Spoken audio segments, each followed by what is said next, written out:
Soni jura byumvishera kakakivuga gake kandi nabyumvisha uri kumva ibintu bimeze nk'urusaku hafi aha ngaha se nibikira kuranye ndi kubyuya se byaba ari iki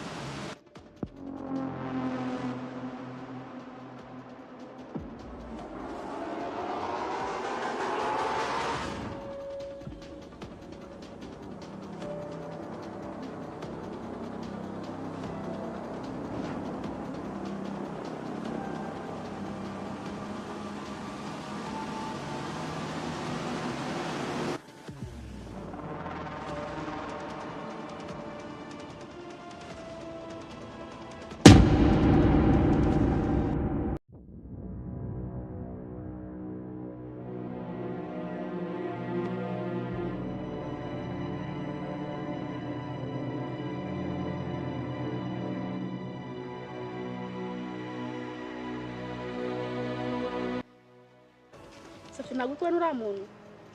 ndimo kumureba basara kuri cyari yara nanjye ntabwo mbizi hano yaba ari umuntu mubi Sonia tujye kureba se wasanga ari umuntu mubi isiko yicaye wenyine nanjye ntabwo mbizi Sonia cyari icyo kibazo nawamenya katujye kureba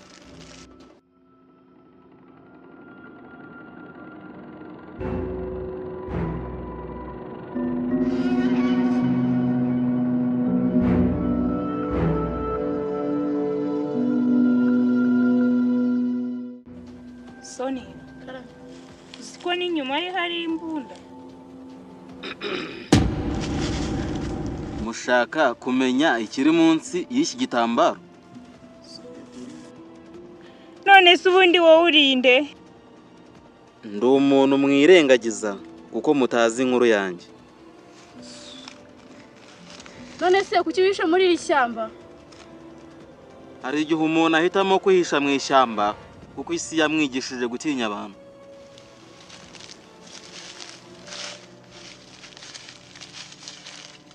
Sonia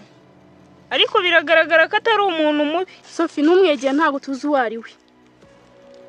Sonia ariko nitwamumenya tumuhunze Sonia reba hariya hasi Sophie ni imbunda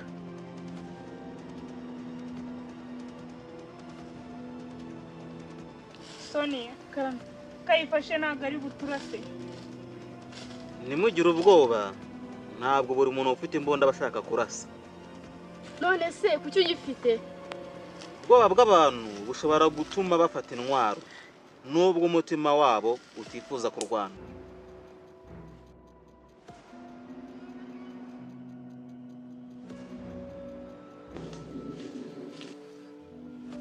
tubabarira ukuremo icyo gitambaro turashaka kumenya uwo uriwe ese nimubona isura yanjye murahita mumenya umutima wanjye kandi wari kudutera ubwoba muri gutinya ibyo mutazi ntimugomba gutinya umuntu kubera uko asa ariko muba mukwiye kwitondera ibyo akora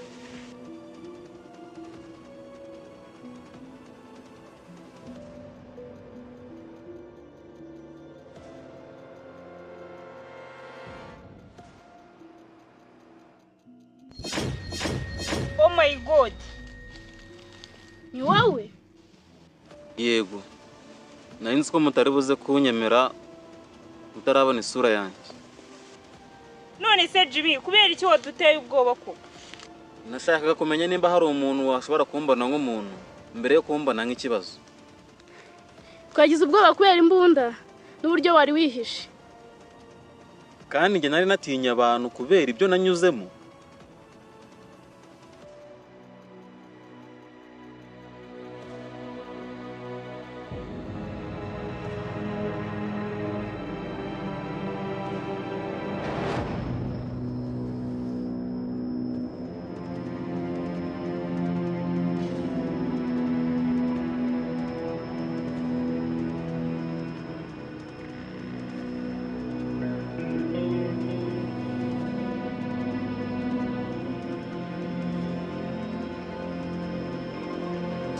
ya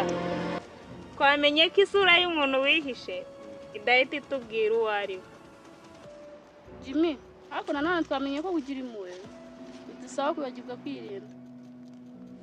ukuri nuko umuntu ashobora kuba afite igikomere utabona. Niyo mpamvu tutagomba gucira umuntu urubanza tutazi inkuru ye. Yego.